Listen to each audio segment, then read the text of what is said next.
کاتم باش بینەرانی خۆشەویستی تەلەڤیزیۆنی کۆمەڵە زۆر خوشحاڵم بۆ جارێکی تران لە خزمەتتانە بۆ پێشکەشکردنی بەرنامەیەکی تری دیالۆگ. ئازیزان، ماوەیە لەو پێش سەرۆکوەزیرانی کانادا ڕایگەیاند کە لە پۆستی سەرۆکوەزیرایەتی کانادا دەسەڵەگرێت و هەروەها بۆ ڕێبەری حزبی لیبراڵیش کە ڕێبەری حزبی لیبراڵە دەست لەو کارێکی کێشێتەوە. ئەمە لە کاتێکدایە کە سەرکۆماری لە ئەمریکا هەڵبژاردنەکەی تەواو بووە و ئەوەندەی نەماوە کە ترامپ بێتە سەر حکوومەتی ئەمریکا. دیارە ترامپ زۆر هەڕەشەی کردووە و بۆ جۆرە کێشەیەک لە بینی کانادا و ئەمریکا هەیە. هەڕەشەی هەرفەقە لە کاناداش نەکردووە و مەسەلەی گرینلەندە و مەسەلەی دورگەی پانەمایە و چەند شوێنی تریش وتوێتی ئەوانە بێ ببن بەشێک لە ئەمریکا و ئەمریکا دەسەڵاتی بەسەرا بگرێت. کێشەی کانادا چییە؟ وەزعیەتی یازی سیاسیەکان لە کانادا بە شێوەکە ڕیزبەندی سیاسی لە کانادا چۆنە؟ بۆ سەرۆکوەزیرانی کانادا دەستی لە کار کێشە و ئەو هەڕەشە و گۆڕەشەی وە ترامپ ئەیکا هۆکارەکەی چییە؟ ئەمە دێنە بەرباس و لێکۆڵینەوە لەگەڵ بەڕێز کاک عوسمانی محەممەدی چالاکوانی سیاسی کە نیشتەجێی وڵاتی کانادایە. کاک عوسمان گیان بەخێربی بۆ بەرنامەیە. زۆر سپاس کاک مەحیا پێشەوەی کە جوابی پرسیارەکەی ئەوەی کە تۆزەهی وەزعیەتی کانادا بدەم. پێم خۆشە سڵاوێکم لە خۆتان و لە بەڕێوەبەرانی تەلەڤیزیۆنی کۆمەڵە و هەروەها بینەران و بیسەرانی و تەلەڤیزیۆنە ڕێزم بۆ هەموو لایەکەیە و خولاسە خۆشحاڵم کە بەهەرحاڵ لە خزمەتتان دەگەم و لە خزمەتتاندا. زۆر سپاس. کاک عوسمان، پێم خۆشە ئەوەڵ بزانین ڕیزبەندی سیاسی لە کانادا چۆنە و چه هێزهایەک بەشدارن، کامیان دەسەڵاتیان بەرهانە دیارەوەی وا لە دەسەڵاتایە حزبی لیبراڵێکە بە ڕێبەرایەتی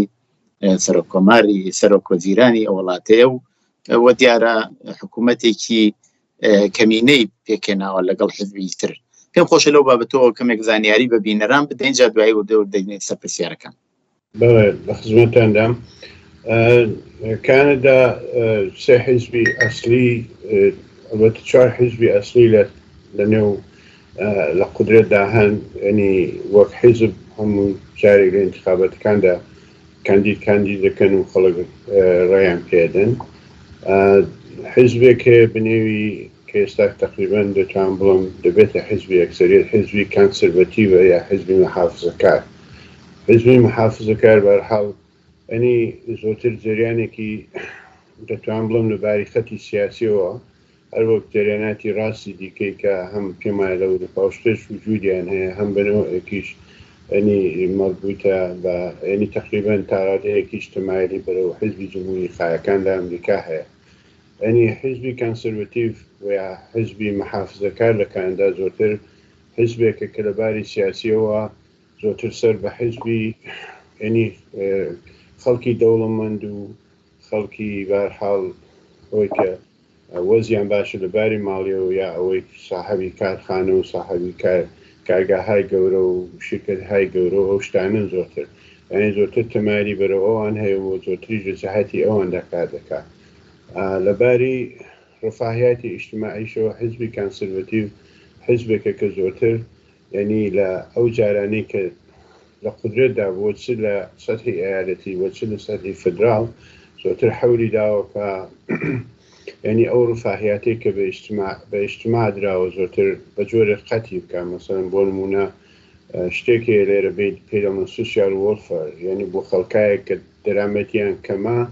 سعی دەکا ئەوانە زۆرتر ئەسەن قەتیان بکەن، زۆرتر خەڵک بەرەو ئەوە شت بکەن کە ئیتر حازر نەبن بێستا ئەو کۆمەگە ڕفاهیاتێک کە بە خەڵکی بێدەرامەت و خەڵکی بێتەرەتان دەکرێت بیکەن. وەلایەکی دیکەوە مەسەڵەن قەتکردنی بیمارستانەکان یا کەمکردنەوەی پزیشکیار و دکتور و ئەو شتانە، حتا کەمکردنەوەی معەلیم لە مەدرسەکان. بۆ نمونە لە یارێتی ئێمە ئێستا حزبی کانسەرواتیڤ قودرەتی هەیە، مەسەڵەن لە یەک مەدرسەدا کە بڵێن 25 شاگردی هەبێ یەک معلم هەیە لە حاڵێکدا هەموو کە زۆر دەزانێ ینی یەک معلم بۆ 25 شاگرد بەڕاستی کافی نییە یا زۆر شتی دیکە مەسەلەن یەکێک لە مەسایلێکی دیکە کە موهیمە مەسەلەی مەسکەنە کە حزبی کانسەروەتیڤ یا حزبی محافزەکار زۆرتر ینی جەهەتی ئەوەیە کە ینی ئێستا دەوڵەت لێرە ئەلبەتە بەرنامەیەکی هەیە پێ دەڵێن ینی هاوزین کە دەیەوێ ئێستا یا ئەفۆربڵ هاوزینی پێ دەڵێن کە ئەوەی کە خەڵکی بێدرامەت بتوانن هەزینەکەی بەجۆر هەزینەکەی بێنە دەرێ حتا لەسەرەوەش لەگەڵ حیزبەکانی دیکە بە جۆرە مخالفەتی هەیە کە ینی ناڵێت ئێستا ئەو شێوەی بۆ شێوەی کە ئەوان بە قەولی خۆیان بە پانوبەرینی لە اختیاری خەڵکی دەخەن ئەوە شەرکەم بکەنەوە ئەمە حزبی ئەو مختصرێک لە ینی فەلسەفەی وجودی حزبی محافزەکار حزبی محافزەکار زۆرتر سعی دەکات ینی ماڵیار لەسەر دەرامەت زۆرتر لە خەڵکی دەوڵەمەند کەم کاتەوە و فشارەکەی زۆرتر خاتە سەر بە قەولەوەی پێی دەڵێن مدڵ ینی ئەو خەڵکانی کە بڕێگاوەزیان لە خەڵکی فەقیریانی لە بینی فەقیر و دەوڵەمەند لێرە شتێکیان پێکێناوە پێ دەڵێن فرست کلاس یا فرست کلاس ینی ئەوەی کە ینی ئەو خەڵکانی کە لەباری ماڵیەوە مەسەن دەتوانن بڵین لە ساڵدا 150,000 دلار دەرامەدیان هەبێت زۆرتر سعی دەکات مەسەن ماڵیات زۆرتر لەسەر شانیوانە زۆرتر بکات و بۆ خەڵکی فەقیریش کولەنە و شتانێک کە هەیە قەتی بکاوەوە ئەوە هینی حزبی محافزەکارە بەڵام حزبێکی دیکە هەیە بەنێوی حزبی NDP یا حزبی نیو دموکرات حزبی نیو دموکرات هەرەوەی وا ئێستا لەگە دەوڵەتی ئێستا پێکەوە حزبەکان دانە بۆیە کە ذهنیەتێک بینەران بدەن کە وەزی سیاسیکاندا حزبی نیو دموکرات زۆرتر گەرایشی بە قەول چەپی هەبووە ینی پێشتر زۆرتر بڵێن وەک جریانێکی وەک نمونە بڵام حزبی تودەی ئێران وا بووەوانە ینی زۆرتر بەکراوندی شتێکی ئاوای هەبووە دیارە لە ینی پرۆسەی خۆیدا حزبی نێو دموکراتیش زۆرتر لەو بەکراوندەی خۆی تا ڕادەیەک فاصلەی گرتووە بەڵام کەماکان سعی دەکا ڕوو بە جامعە ینی قسە لە خەڵکی فەقیر و هەژار بکە و مەسەن بۆ نمونە ئەو حزبی بەئێستا لیبرال کە کەوتە حزبێکی ئەقەلیەت ئەگەر بەس ینی ساپۆرتی ئەوان نەبووایە حزبی لیبرال نەیتوانی ئیران بە حیاتی خۆیدا لە ساڵ نیوەگەوە پێشەوە ئەوان یەکێک لە شرایطەکانیانەوە بوو کە بە شێتێک حاضرن لەگەڵ حزبی لیبرال لەسەر پێی خۆی ڕاگرن کە یا دەوڵەتی فدرال لەسەر پێی خۆی ڕاگرن کە لیبرال قبولی ئەوە بکات کە بەخەوە ینی مەسلەی ددان پزیشکی و توزانم مەسلەی پێی دەڵێن هێڵسکێر ئەوەی کە خەڵکی بێدەرمەت ینی ئیمکاناتی ئەوان هەبێت بە خۆڕایی بتوانن مشکلاتی دەرمانی و مشکلاتی مەسەن ددان و شتانیان حەل بکەن کە لیبرالیش بەهەرحاڵەوەی قبول کرد وە شتێکی دیکەش کە لیبرالی مەجبور بۆەوە کرد کە قبولی بکە ئەوەیە کە مەسەن بۆ خەڵکایە کە کادێکن منداڵەکانیان دەچنە مەهدی کودکەوانە ڕۆژانە بودجەیەکیان بۆ ببرێتەوە کە ئەویش تەسبیت بوو مەسەن ڕۆژێ $10 شتێکی ئاوە بۆ هەر منداڵەکە چێتە مەهدی کودک بۆی کە کۆمەگێک بێ بۆ خانوادەکانیان کە بتوانن لەژێر ئەو فشارش بێنە دەرەوەوانەوە مەسەن بۆ خەڵکی سنیان لەسەرەوە لە 6 ساڵ بۆ سەری 65 ساڵ لەسەرێ ددانسازی کە لێرە زۆر ینی گرانە بە خۆڕایی بۆیان شت بکات کە تقریبا لیبراڵەوەشی قبول کرد ینی تا ڕادەیەک لەو جەهەتەدا توانی دەستکەوتایەکی زۆر جزئی بۆ خەڵکی بە قەول فەقیر و هەژار بەدەست بێنێت ینی زۆرتر حیزبی نیو دموکرات زۆرتر لەو جەهەتەدا چێتە پێشێ بەڵام متاسفانە لەباری پایگای ئیجتیماعیەوە حیزبی نیو دموکرات تقریبا ئێستا بە پێی ئامار و ڕقامێکە هەیە لە کانەدا لە سەرهی کانەدا حدودی 18.9% خەڵک پشتیوانیان لێ دەکەنەوەوانە بەڵام لە ئێستادا حیزبی کانسەروەتیڤ ئەگەر سبێنێ بێتە سەرکاریانی سبێنی انتخابات بێ بە پێی هەموو کورسی هەیە کە دەیکەن نزیکی 45% خەڵک ساپۆرتی دەکەنەوە هو حزبي كورتي البته چونکە ئێمە بچینە سەر پرسیارەکان. حزبی لیبرالیش کەەوە حزبێکە کەویشە ئەوی جریانێکە کە زۆرتر سەری دەکا کە نمایندگی بە قەول ئەو گرایشی نوۆی کە لە بینی قەول چەپ و ڕازە شتێک کە بە نێوی نیو لیبرال شتێکی ئاوە ڕاهبەری دەکات کە لە ئەو ماوەی کە تقریباً 9 ساڵە جەستن ترودۆ لەسەر کار بووە زۆرتر یعنی ماڵیاتی بردۆتە سەرێ و فشارێکی اقتصادی بێحەد زۆر بۆ خەڵک هاتووە کە هەرەوە بووە هۆی ئەوەی کە ئێستا ئەو پایگای ئیجتیماعی کە مەسەن 9 ساڵەوە پێش هەی بوو خەڵک بە تەواوی دەنگیان پێدا و هێنایانە سەرکار ئێستا ئەگەر انتخابات بکرێ حتا لە حزبی NDP یا نیو دموکراتیش کەمتر ڕێدێنێتەوە. دوایە حزبێکە هەیە کە پێ دەڵێن بڵاک کەبکوا ئەویش بەشی ئەیالەتی فەرانسەویەکەیە کەویش 35 کورسی هەیە لە پارلەمان. بەهەرحاڵ ئەوانی زۆرتر یعنی ئالتەرناتیڤ و بە قەول استراتیژیان زۆرتر لە چوارچەوەی منافعی خۆیان لە ئەیالەتی کەبەکە کە بەشێک گەرایشی ئەوان هەیە کە ڕۆژێک جیابنەوە لە کانەدا یعنی زۆرتر بڵێن وەک حاڵەتی بڵێن کوردستانی خۆمان کە دیارە ئەوان لە هەموو ئیمکانات و لە هەموو ڕفاهیات و لە هەمووی یعنی بەتەواو مانا مستەقلی ئەگەر تۆ بچیە مەسەن کەبەک ئێحساس دەکەی وڵاتێکی دیکە یعنی هەموو شتێک سیستم و قانون و هەموو شتێکی خۆیان هەیە. بەرحاڵ کورتم سەر کاندا توانین بڵێ 4 حزبی ئەسلی تێدایە کە لە پارلەمان و لە دەوڵەت و لە شتاندا بەشداریان هەیە. فەرموو لە خزمەتتدا. بڵێ بۆ بینەرانی عزیز ئەوە بڵێن کە بۆ ئێمە وڵاتی کانادەمان هەڵبژاردۆ قسە لەسەر بکەین زۆر وڵات هەیە ئاڵوگۆڕی تیادێتە پێشەوە و ناکرێت لە تەلەڤیزیۆنی کۆمەڵۆ لەسەر هەر وڵاتی قسە بکەین بەڵام وڵاتی کەنادا یەکێک لە وڵاتانەیە کە تاسیری بووە لەسەر وەزعیەتی سیاسی ئێران و زۆر جار مقاماتی ئێرانی کە چوونەتە ئەوێ مناڵەکانیان یا ئاغازادەکان بە قەولی مەروف ئەوانەیانی مشکلی بۆ پێشێناون زۆر جار کانەدا هەوڵی داوە سوپای پاساران بخاتە ژێر بخاتە ناو لیستی ترۆریستەوە و زۆر جار محکومی کردووە ئەو شتانەی وا لە ئێران ئیتفاقەکەی بەرامبەر بە خەڵکی ئێران کانادا زۆر لەو بابەتەوە لە چاو وڵاتانی تری ئەمریکای شمالی دەوری بووە. هەڵبژاردننی وڵاتی کانادا بۆ باسکردن زیاتر هۆکارەکەی ئەو بوو کە تاسیرێکیشی لەسەر ئێران نەبێ.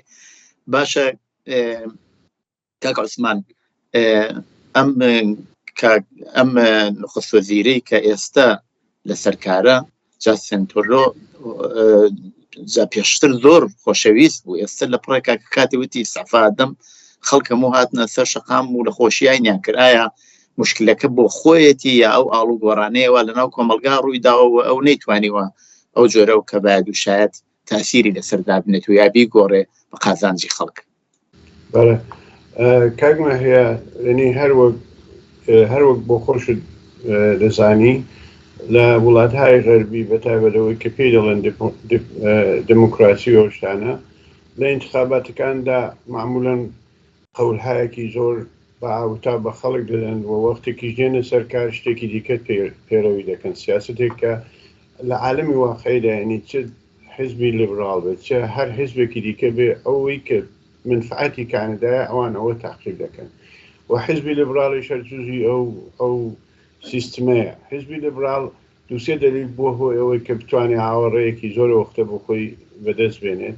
یەکێک ئەوە دەمی کە حزبی کانسەروەتیڤ لەسەر کار بوو حزبی مەحافزەکار هەروەک ئەرزم کردین لە پێشدا حزبی مەحافزەکار ینی شارێکی زۆری بۆ خەڵکی خوارەوەی جامعە هێنابوو بۆ خەڵکی فەقیر و هەژار هێنابوو ینی ئەو ڕفاهیاتە ئیجتیماعی کە هەبوو وردە وردە لەولارۆلا قەتعی دەکرد کەمی دەکردەوە و ینی دەستی خەڵکی دەوڵەمەند و شرکەتەکان و شتانی زۆر هاوڵە کرد بوو بۆی کە بتوانن سەرمایی زۆرتر بەدەست بێنن و دلیلی ئەوە یەکێک لە شعارەکانی لیبرال بوو کە کوتی ئێمە سعی دەکەین دەستی ئەوانە کەم بکەینەوە زۆرتر سعی بکەین کۆمەک بە خەڵکی دیکە بکەین و ئەو شتانە ئەوە یەکێک لەو دەلیلانە. و دلیلی دووەم پرۆژەیەکیان هەبوو کە شتێکێ پێ دەڵێن ماریجوانە هینی ئەوەی کە وەک هینە ینی بڵێن جیایەکە کە حتممە دەزانن جیایەکە کە لێرە ینی غێرە قانونیە هینی وەک لەباری قانونیەوەوانەوە وەک حاڵەتی بڵێن دراگ و شتانە وایە ئەوە بەحسێک بوو لە پارلەمانی کانادا و لە جامعەی کانادادا کە جەستن ترودۆ قەولێکی لە هەڵبەتەوەی ئەمەدی کردی ئەوە قانونی دەکەین کە ئەویان قانونی کرد دوایە قانونی کرد کە بەشی زۆری تیپی جوان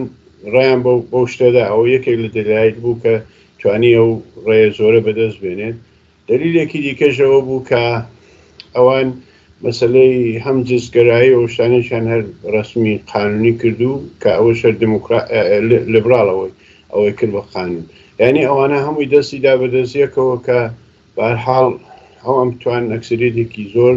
ینی کە پێویستیان بوو بەدەست بێن و جەستن ترودۆ وەک نمایندەی ئێستا ئەو حیزبە شت بێت و لە عینی حاڵدا جەستن ترودۆ ئەو دەمی کابرایەکی جوان شور و شەوقێکی تایبەت ینی لەبارەی سخۆڕانی و شتانەوە لە کەمپێنی تەبلیغاتەکەیدا قەولهایەکی زۆر قەولشتی بە خەڵک دەدا دەستی لەسەر مشکلاتی جامعی ئەو وەختی کاندادانەوە بەرحاڵ خەوریدا کە ئەو مشکلاتە هەرکات کە هەرو دەمیشەر و مشکلاتە مەسلەی ماسکەن مەسلەی دەرمان و دکتور و ئەو شتانە کە فشارێکی بێ حەزۆری هەرچەند لێرە دکتور بە خۆڕاییە بەڵام ئەوەی کە تۆ بۆ لای دکتور ویزیت دەکەی پوڵێک لێوەرناگرن بەڵام مەسەن بۆ مەسلەی دەندان پزیشکی و شتانە پوڵێکی سەرسام ئاوە دەبێت خەڵک داوانەوانە بەرحاڵ قەولهایەکی ئەوڵیان بە خەڵکدا توانیان ینی سەرنجی جامعە بۆ لای خوان ڕابکێشن و بتوانن ئەو بەئێستا ئەو ڕێ ئەکسەریتە بەدەست بێن و لە عالمی واقعیشدا بەشێک هەر ینی ئەو کارانێکی کانسەروەتیو کردبووی بووە هۆی ئەوەی وەک سوژەیەک بەدەستیەوە بگرن و ئەوان بەرحاڵ توانیان قودرەت بەدەستەوە بگرن بەڵام دلیلی ئەوەی کە بۆی ئێستا ینی ئاوە کەوتونە ئاقەریەت و کەوتونەوە حاڵەتەوە دلیلێک هەیەژەوەیە دوای کۆرۆنا واقعەتێکەوەیە ینی دەوڵەتی هەر نەک دەوڵەتیکاندا ینی هەموو وڵاتەکان ینی خەڵک لەباری اقتصادی و فشارێکی زۆریان بۆ هات و دوای کۆرۆنا کە دەست بەکارکراوەوانە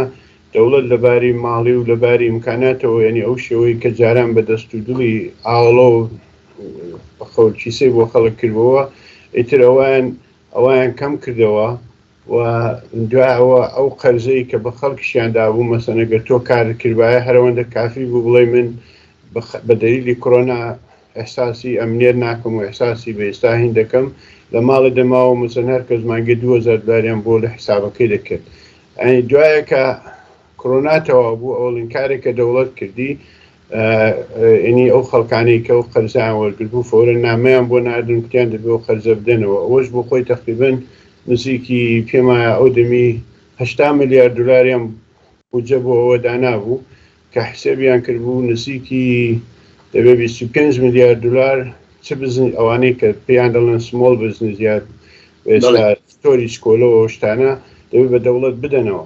ینی ئەوە بۆ هۆی ئەوەی کە بەشێکی زۆر ینی لە ئەوانەی کە بزنسی سکۆلە بوون و شرکەتی سکۆلە بوون نانتوانی خۆڕا بگرن تووشی وەرشکستگی بوون و ئەو خەڵکانی دیکەش کە ئەو قەرزیان ڕاگرت بوو چون ئێستا ینی بەدوای هەتا شەڕی ئوکراینیشدا لە کولدا ینی لە پێی تقریبەن 3 ساڵەوە پێشەوە تا ئێستا بەپێ حساب و کتابی دەوڵەتی 35% هەموو شتێک قیمەتی هەموو شتێک چۆتە سەرێ وەلی لە ئەوەشدا خەڵکی پێستا خەڵکێک کە کار دەکا و لە تەریقی بە قەول پێیچەک بۆ پێیچەک دەژی ینی پێیچەکەی ئەوەندە زۆر ینی ئەو حقوقی کە وەری دەگری ئەوەندە زۆر نەبوو مەسەن شاید لە ئەرزی 3 ساڵ دوای 2 ساڵ دوای کۆرۆنا ینی هەر کەس حدودی 5% پێی ئیزافی بووبێتەوەوانە دەرنەتیجە دەرامەد لەگەڵ خواردن لێک ناگرێتەوە ینی ئەو تەوەڕومەی بۆ وجود هێناوە کە ئەوە بۆ هەیە ئەوەی کە دەوڵەتی ئێستا فێدراڵ یا جەستن ترودۆ ئەو مەحبوبیەتێکی هەیبێت بە کولی لە دەستی بدات مەسەلەن بۆ مەجبور بۆ کە ئێستافابدا ئەوان لە دووسێ شوێن کە انتخاباتی بێستا منتەقەیی بوو لە هەموو انتخاباتەکاندا لیبرال شکستی خوارد و دەرنەتیجە هەموو پرسی هایەکیش کە دەیکەن لە هەموو پرسیەکاندا دەرسەدێکی زۆر کەم ڕێی بە لیبرال دەدەن و کانسەروەتیڤیش کە حیزبی بێستا ئەسلێ لە پارلەمانی کانادا و مخالیفی ینی ئەوڵین حیزبە کە ئێستا ئۆپۆزیسیۆنە لەوە ئیستفادەی کردو ئێستا سەی دەکات کە ئەوە بەدەستیەوە گرتو کە تبلیغاتێکی زۆر وەسی دەکاکەوە هەمووی مەسلەی مەسکەنێکە لەو مەسەلانەیە کە زۆر ئەساسیە. مثلەن تۆ باوەڕ ناکەی ئێستا مثلەن قیمەتی ماڵێک کە 4 ساڵ لەوە پێش بڵێن بە 500,000 دلار بۆ ئێستا تقریبا ملیۆنێک دلارە. دوا ئەوە مثلەن حەقی کرێی ماڵ مثلەن ماڵێکی یەکخەوە ئێستا بەستگی لە چی شوێنێک مثلەن لە شاری تۆرۆنتۆ یا لە شاری وانکوور کە گەورەترین شاری کانەدان یعنی بۆ مانگێک حدودی 2200 تا 2500 دلارە. بەڵام مەسەلەن حەقدەستی کرێکارێک کە تۆ ئەگەر حسێبی کەی لە مانگێکدا دوای ماڵیاتەوە شتانە ینی شاید ئەگە دەرامەدێکی باشی هەبێ 3500 دلار بێت. دەرنەتیجە گەر خانەوادەیەکی بڵێن 2 نەفەرە یا 3 نەفەرە گەر هەر یەکیان کار بکات ینی دەبێت 65% خۆڵکی مانگانەکەی بدا بە کرێماڵ، دەرنەتیجە نزیکی 35% مێنێ بۆ هەموو شتەکانی دیکەی بۆ خۆڵکی بۆ مەسەلەن حەقی تەلەفۆن و ئینترنێت و بیمە ینی ئێستا حسێکیان کردووە قەرزداربوون بە بانک تقریبا نزیکی زیاتر لە ملیاردها دلار خەڵک قەرزدارن بە بانک کە ناتوانن بیتن و دەرنەتیجە هەمووانە دەستی بە دەستیەکەوەداوە کە ینی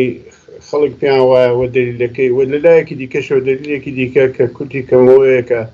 لەو فاسلەیەدا جەستن تروودۆ بەتایبەت حیزبی لیبرال دەرگای بەئێستا کانەدایان کردەوە خەڵکێکی بێحەز زۆر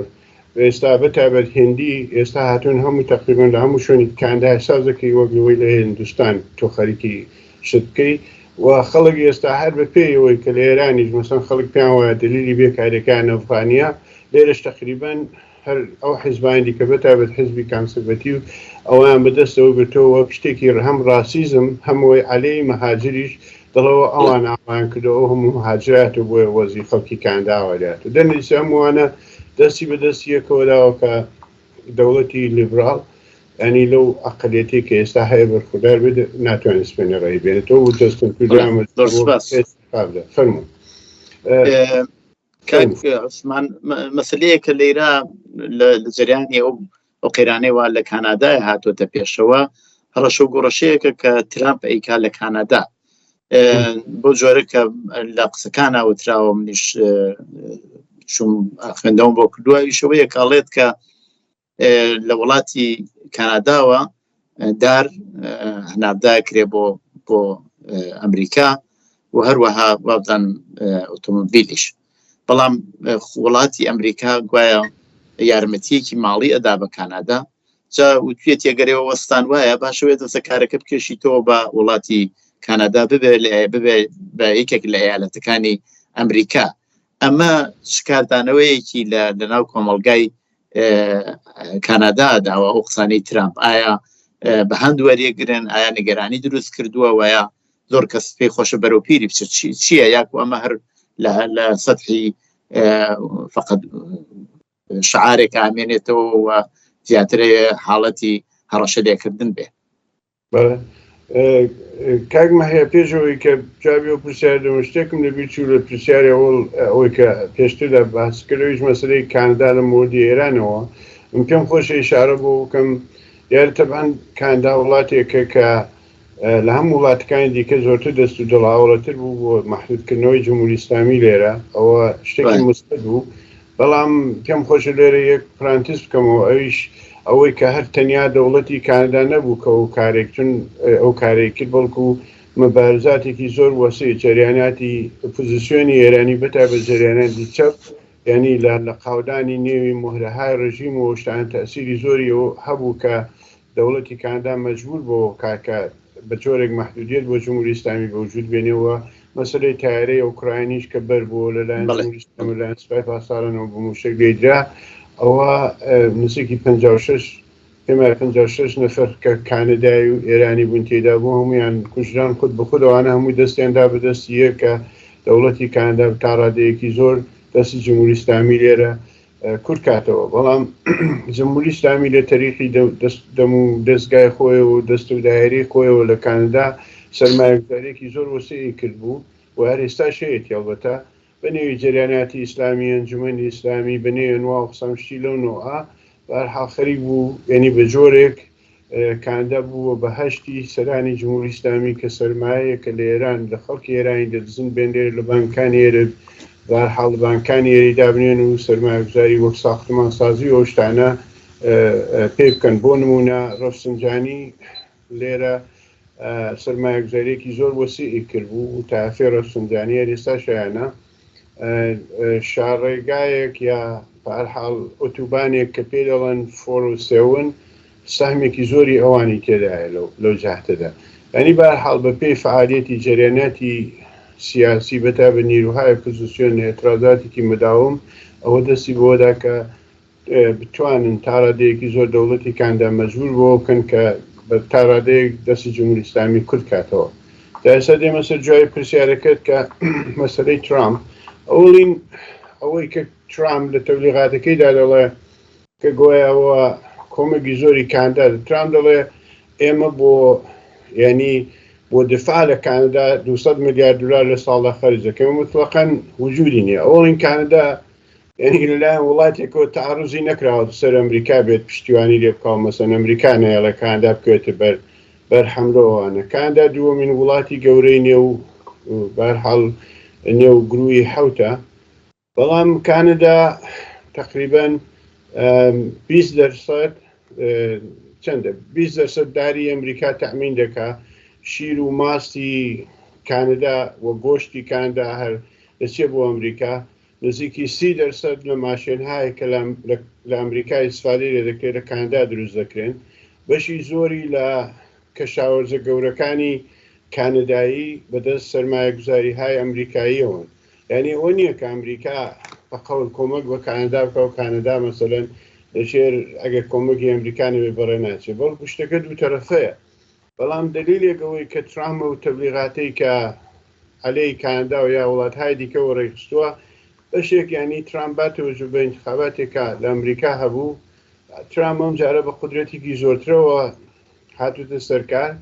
و بە وعدەهایەکی ئینتخاباتیشەوە کە هاتە سەرکاریشەوە بوو کە ئەمریکا دووبارە بەقەول عەزەمەتی ئەمریکا دەگەڕێنینەوە و نازانم هەموو کارخانەکانی ئەمریکا دەبێ ئەو ماشینانی دروست دەکرێت لە ئەمریکا دروست بکرێ و شیرکەتهای ئەمریکا دەبێت دەستیان ئاوەڵە بێ و ئەو قودرەتێک کە ئەمریکا دەبێ بیبێت دەبێ ئەوە بێت و بۆ ئەوەش هەمووی میلیاردێرەکانی ئەمریکا لە پشتسەری ترامپ قەراریان کردووە. مەسەڵەن بۆ نمونە ئامازۆن، ئاپڵ، شیرکەتی گوگڵ،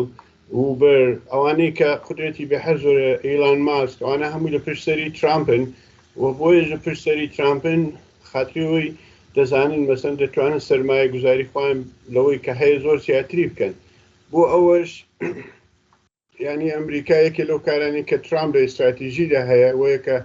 25% تەعرفەی گومرکی دەخاتە سەر مەسەڵەن ئەو کانەدا و مەکزیک بەتایبەت کە هینێکی مراوداتێکی زۆر تجاری لەگەڵ ئەمریکا هەیەوانە ئەوە دەڵێ ئەوە دەیخەنە سەر. ئەوش نەک بە خاتری ئەوەی کە فەرموو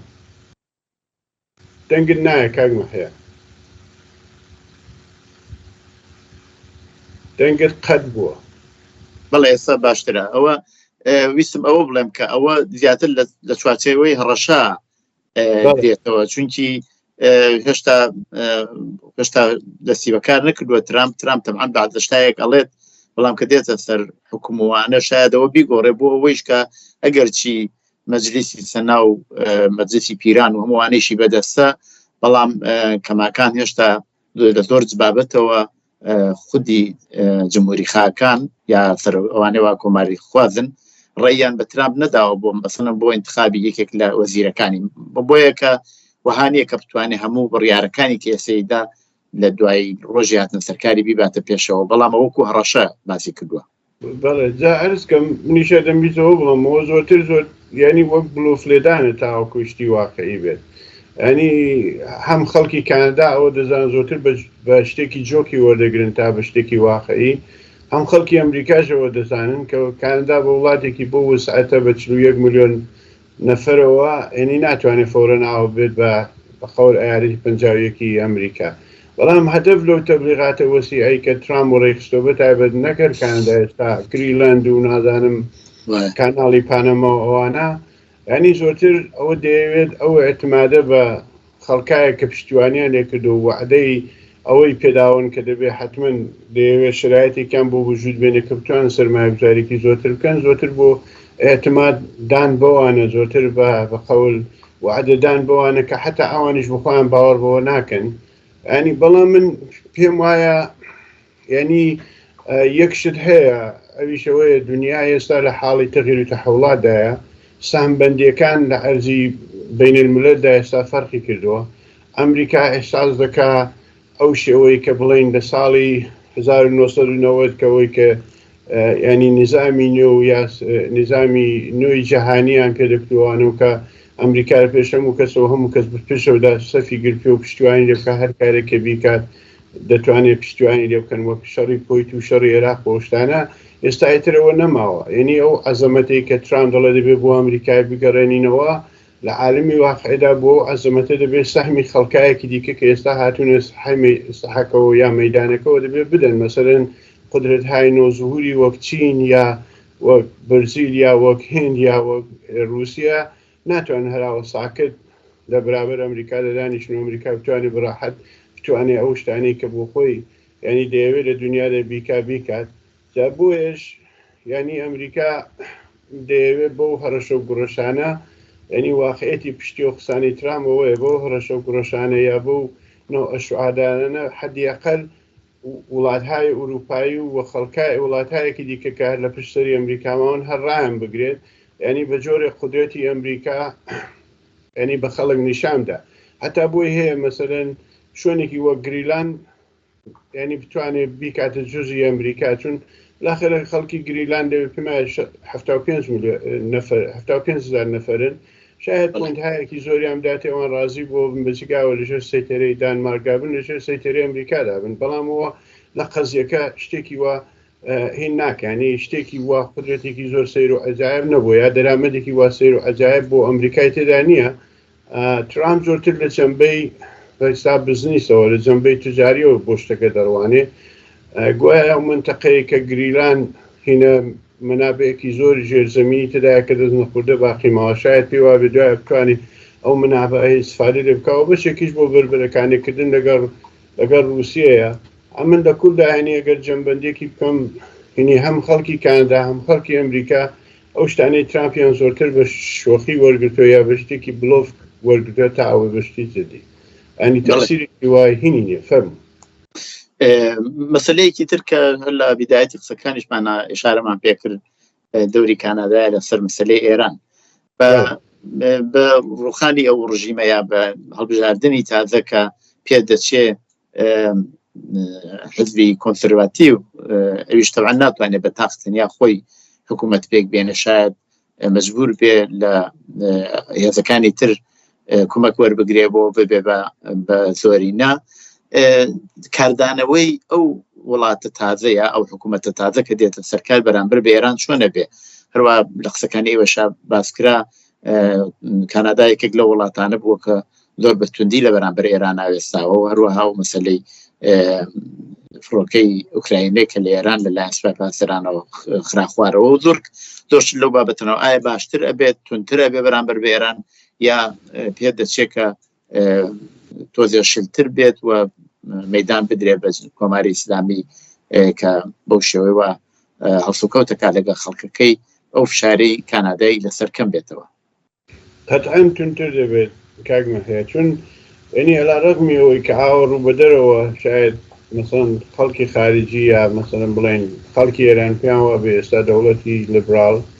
ینی توانیوێتی دەستی جمهوری ئیسلامی تا ڕادەیەکی زۆر کردکاتەوە. ئەم پێما هەر ئێستاش دەوڵەتی لیبرال ینی زەمینە ساز بووە بۆ زۆر لە مۆرەهای ڕژیمی ئێران، هەر ئێستا ژێرە خەریکی سەرمایەگوزاری خۆیان و دەستیان هەیە لە بازاری کانەدادا. باتەوەجی بۆی کە هەر وەک لە هەوڵی قسەکانیشدا ئیشارە کرا مەسەلەی حزبی کانسەروەتیڤ وەگە بێتە سەرکار حزبی محافزەکار زۆرتر گرایشی جریاناتی ڕاستی وەک ئێستا ترامپ و یا وڵاتهای ئەوروپایی و شتانیان هەیە لە رابطە لەگەڵ جمهوری ئیسلامیدا هیچ بەئێستا تۆهمێکیان نییە ئەگە فشارەکە زۆرتر نەکەن کەمی ناکەنەوە. ئەویش دەلیلەکە ئەوەیە کە ینی جمهوری ئیسلامی دەوڵەتێکە کە لەباری بەرحاڵ سیاسی و لەباری جوزانم ئەو شتانی کە تاخیری دەکا یعنی لە من چوارچەوەی منفعەتی دەوڵەتی وەک ئەمریکا و یا چوارچەوەی منفعەتی وەک دەوڵەتی کانادا نایەتەوە بە خاطری ئەوەی ئێستا دەوڵەتی ئێران باتەوەجە بە فشارهایەکی تحریمی اقتصادی و شتانێک کە بۆیان هێناوە زۆرتر بەرە وڵاتهای چین و رووسیا و ئەو شتانە سەوخیانداوە کە ئەوان بخۆیان خود بە خود دەوڵەتی کانادا گەورەترین مشکلی لەگەڵ دەوڵەتی چین هەیە لە ڕابطە لەگەڵ مەسەلەی تجارەتدا مەسەلەن هەرەوەی کە بخۆمەوە بیرمان دێت ئەو ژنەی وا لە وانکوێر گرتویان کە نازان مەسئولی ئەو شرکەتە گەورەی چین بوو ئەو تەلەفۆن نازانم نێوچێنێەوە بەڵێ بەهەرحاڵ ئەوە ینی دەوڵەتی چین زەربەیەکی زۆر قورسی لە کانەدادا ئەویش ینی مەحدودکردنەوەی ئەو دانەوێڵەیە کە لە کانادا دەچوو بۆ چین یا گۆشتی بەراز کە لە کاناداوە دەچوو بۆ چینەوە لەباری اقتصادی و زەربەیەکی زۆر قورسی لە کانادادا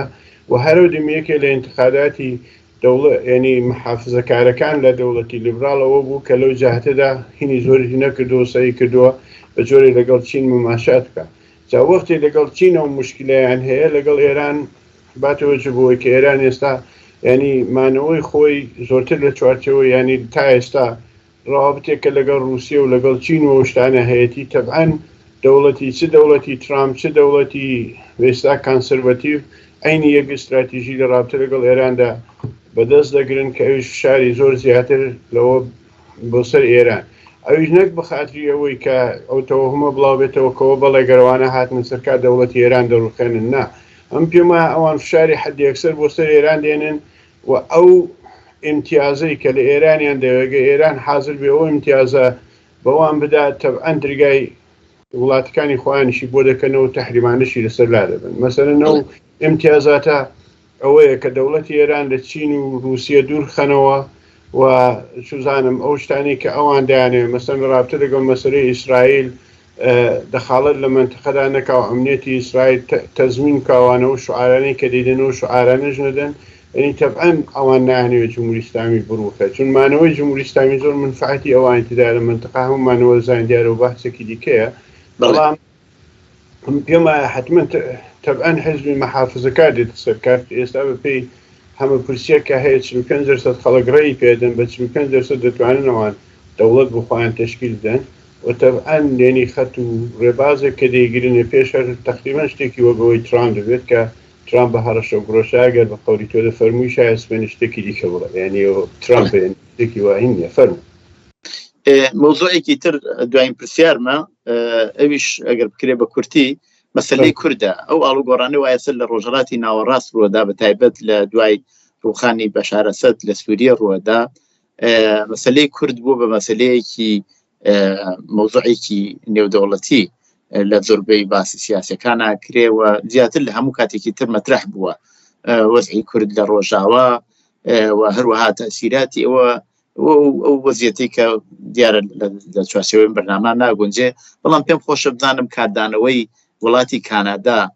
هەم ئێستا چۆن بووەوە ئەگەر حکوومەتی داهاتووش بێتە سەرکار بەرامبەر بە مەسەلەی کورد چۆنە بێ ئەگەر ئەکرێ بە کورتی وڵی کاکمە هەیە هەروەک هەمومان دەزانین یعنی مەسەلەی کورد بۆ وڵاتهای غەربی زۆرتر وەک پۆینتێکە کە لە دەستیاندایە بۆ مەحاملەکردن لەگەڵ وڵاتهای منتەقەی وەک تورکیە و وەک ئێران و حتا وەک عێراقیش استفادەی لێ دەکەن یعنی بەرخلافی ئەو زێنێتەی کە گۆیا یعنی زۆر لە جەراناتی سیاسی کورد و حتا شخصیت‌های سیاسی کورد پیان وا بۆ ئەو نەخشەیە کە نیتانیاهۆ لە سازمانی ملل گەوری کرد تەغییری خاوەرمیانەوە شتانەوە مەسەن ینی پێکەنانی دەوڵەتی کوردی مطلقاً شتی وا وجودی نابێ بۆ وجودیش نایەت بەهەرحاڵ ئەوان تا ئەو جێگایی کە دەوڵەتی کانادا بەتایبەت بووە وەک دەوڵەتی ئەمریکا تا ئەو جێگایی کە ینی بۆ خاتی منفعەتی خۆیان لە مۆرەی کوردی استفادە دەکەن بۆی کە بتوان ئەهدافەکانی خۆیان لەوێ بەدەست بێنن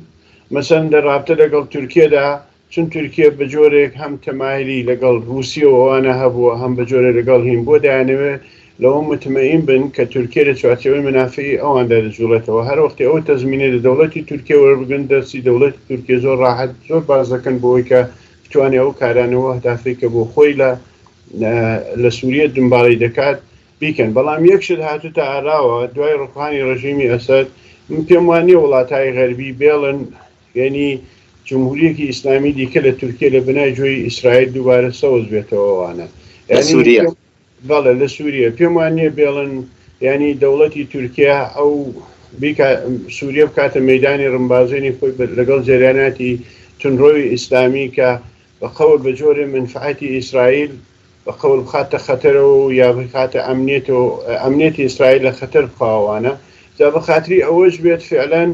ئەوان لە سووریە یعنی لە قسەکانیاندا و لە تەبلیغاتەکانیاندا مەسەلەی کورد مەترا دەکەن و دەڵێ دەبێت بپارێزن و دەبێت حەقیان بە ڕسمێت بناسی و دەبێت ئەوانە لەگەڵ داعش خەریکن بارزە دەکەن و شتانە. بەڵام من پێم وایە ئەمڕۆ دەوڵەتی تورکیا ناتوانێت ئەو شێوەی کە بۆ خۆی دەیەوێت بە خاتی ئەو ملاحزەیە کە عەرزم کردن بێوێت لەگەڵ کورد معاملە بکە. بەڵام ئەگەر ئەو ئیمتیازاتی کە وڵاتهای غەربی دەیدەن بە تورکیا بیدەنێ وڵا هەشتێکی غێرە هین وجودی نیە. ینی دەوڵەت تورکیاوەی کە بیەوێت لە ڕابطە لەگەڵ کوردات کە نەیەڵێت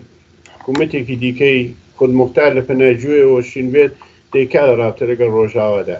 بەڵام من پێم وایە ینی کورد بۆ خۆی چه ئەحزاب و چه میلەتی کورد بۆ خۆی دەبێت تەکیەکی زۆر هین لەسەر خۆی بکات چاترێت تا ئەوەی بە ئومێدی مەسەن ئەمریکا و یا کانادا و یا وڵاتهای غەربی یا قسە هەیە کە لە وەرلای دەکەن دڵی خۆیان بۆ خۆشکن کە ئیدەوە پشتوانیان و دەتوان لەژێر سێبەری ئەواندا بحەسێنەوە. هیچ ئەوە شتی وا غەیر ممکنە. من پێم وایە ئەحزابی